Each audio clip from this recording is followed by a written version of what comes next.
Broadway ਤੁਹਾਡੇ ਵਿਦੇਸ਼ ਜਾਣ ਦੇ ਸੁਪਨਿਆਂ ਨੂੰ ਦੇਵੇਗਾ ਹਕੀਕਤ ਦੀ ਉਡਾਨ। नमस्कार दोस्तों, मैं अमरजीत ब्रॉडवे इमिग्रेशन सर्विसेज से लगातार कोशिश यूके स्टडी वीजा को लेके इंपॉर्टेंट अपडेट आपसे शेयर कर। सो मे इनटेक में अब जो लिव कॉस्टिंग है यूके के अंदर वो थोड़ी सी आपकी बढ़ने वाली है। बढ़ने वाली मतलब खर्चों के हिसाब से नहीं बढ़ेगी, लेकिन जो आपको फंड शो करने होते हैं वो अब कहीं ना कहीं यूके के अंदर बढ़ जाएंगे। मे इनटेक में जो आपका बजट रहने वाला है, अगर मैं बात करके चलूँ, अगर आप यूनिवर्सिटी को 6 मंथ की फीस देते हैं तो पहले तो ये डिपेंड करता है आप कौन सी यूनिवर्सिटी लेते हैं, क्योंकि कई यूनिवर्सिटीज में फीस कम होती है, कईयों में ज़्यादा होती है। तो यूके के अंदर आप ज़्यादा नहीं तो मेरे ख्याल से 2 से लेके 5 लाख रुपए तक का फर्क तो अपनी यूनिवर्सिटी सिलेक्शन में ही डाल सकते हैं अपनी फीस को लेके। ये डिपेंड करेगा कि आपकी एजुकेशन क्या है, आपके परसेंटेज कितने हैं, आपका इंग्लिश का स्कोर कितना है या आईएलटीएस पीटी का स्कोर कितना है। ये सब चीज़ें मैटर करती हैं कि आप कौन सी यूनिवर्सिटी में जा सकते हो, क्योंकि यूके के अंदर हर यूनिवर्सिटी की अलग अलग एडमिशन पॉलिसी होती है। कनाडा की तरह, ऑस्ट्रेलिया की तरह एक ही पॉलिसी के ऊपर सारी यूनिवर्सिटीज रिक्रूट नहीं करती। बहुत सारी यूनिवर्सिटीज वहाँ पर रिलैक्स्ड प्रोसेस से भी चलती हैं, जहाँ पर काफ़ी जो कमज़ोर बच्चे होते हैं वो भी अपनी सीट रिजर्व कर पाते हैं। बट अमूमन ऐसी यूनिवर्सिटीज़ में कहीं ना कहीं फीस ज़्यादा भी होती है। तो अगर आपके ज़्यादा अच्छे परसेंटेज होते हैं, ज़्यादा अच्छे आईएलटीएस का स्कोर होता है, या फिर आपका ज़्यादा अच्छा +2 इंग्लिश का स्कोर होता है, या आप सीबीएसई के स्टूडेंट होते हो, तो कई यूनिवर्सिटीज़ में आप फीस को इतना कम कर सकते हो कि वो 10 से 11 लाख के बीच में ख़त्म हो जाती है पूरे साल की फीस। लेकिन अगर हम ज़्यादा से ज़्यादा फीस की बात करें तो 17 से 18 लाख तक एक साल की फीस हो सकती है। लेकिन ब्रॉडवे की तरफ से हम कोशिश करते हैं कि हर स्टूडेंट को जो यूनिवर्सिटी दी जाए वो कहीं ना कहीं 12 से 15 लाख के बीच में ही हो, ताकि उसके बजट को बहुत ज़्यादा हिट ना करे।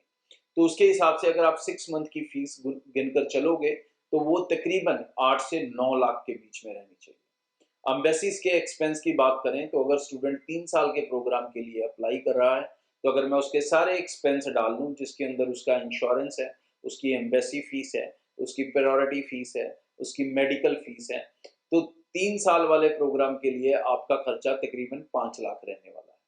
अगर आप जा रहे हो 1 साल के प्रोग्राम के लिए तो यहाँ पर खर्चा आपका 1 साल का तकरीबन 2.5 लाख रहने वाला है।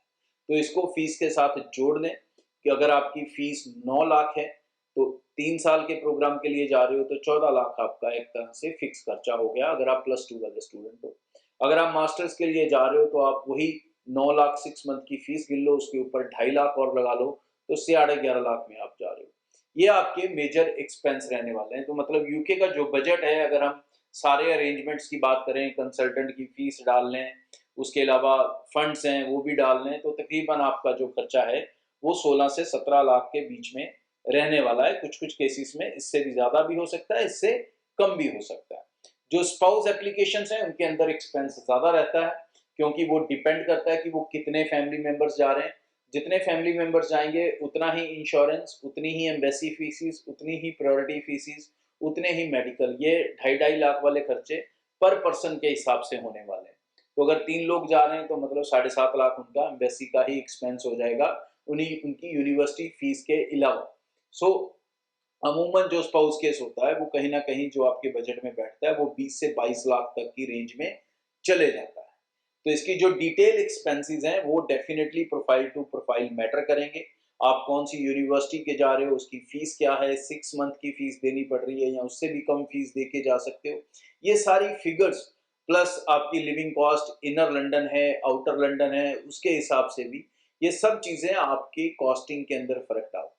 बट एवरेजली बात करें तो तकरीबन आपके पास कम से कम 15 लाख का बजट होना चाहिए अगर आप यूके के अंदर स्टडी वीज़ा पे जाने की सोच रहे हो। 15 लाख मिनिमम आपका एक्सपेंस ऑलमोस्ट आने वाला है, चाहे आप मास्टर्स के लिए जाओ, चाहे +2 प्रोग्राम्स के लिए जाओ, और बाकी 6 मंथ की फीस उसमें बैलेंस रह जाएगी जो आप बाद में यूनिवर्सिटी को इंस्टॉलमेंट के अंदर दे सकते हो। तो मे इनटेक के अंदर एक मसला होता है सीट्स का। सीट्स लिमिटेड होती हैं, रिजर्व्ड होती हैं। तो भाई जिन्होंने अपनी एप्लीकेशन स्टार्ट करनी है, क्योंकि कनाडा से जिस तरह के वीज़ा ट्रेंड हैं, ऑस्ट्रेलिया से जिस तरह के वीज़ा ट्रेंड्स हैं, तो कहीं ना कहीं यूके की तरफ झुकाव जो है वो 2024 से ज़्यादा हो चुका है स्टूडेंट्स का।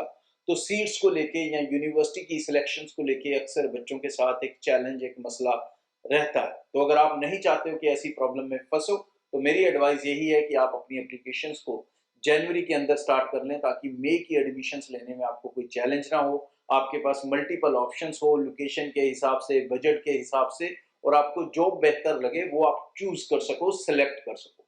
यही एप्लीकेशंस अगर आप जाके लेट चलाओगे, मान लो आप मार्च में चलाते हो, तो भाई उस समय आपके पास फिर चॉइस नहीं होगी।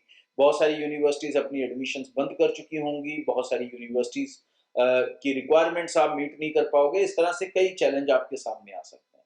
सो try to start your applications as soon as possible. Broadway के साथ स्टार्ट कर रहे हैं तो एक बड़ा बेनिफिट मैं जोड़ दूंगा, आपको सारे पैसे देने होंगे वीजा लगने के बाद, और हमारे ऑफिस पूरे नॉर्थ इंडिया में हैं। सो आप हमें जम्मू में, पंजाब के कई शहरों में, हरियाणा के कई शहरों में, न्यू दिल्ली में, सब जगह हमारी टीम से फिजिकली मिल सकते हैं। अगर आप दूर से भी हैं, निश्चिंत रहें, हमारी स्पेशल एक ऑनलाइन टीम है जो आपको घर बैठे काउंसलिंग से लेके वीजा तक का ਸਾਰਾ ਕੰਮ ਕਰਕੇ ਦੇ।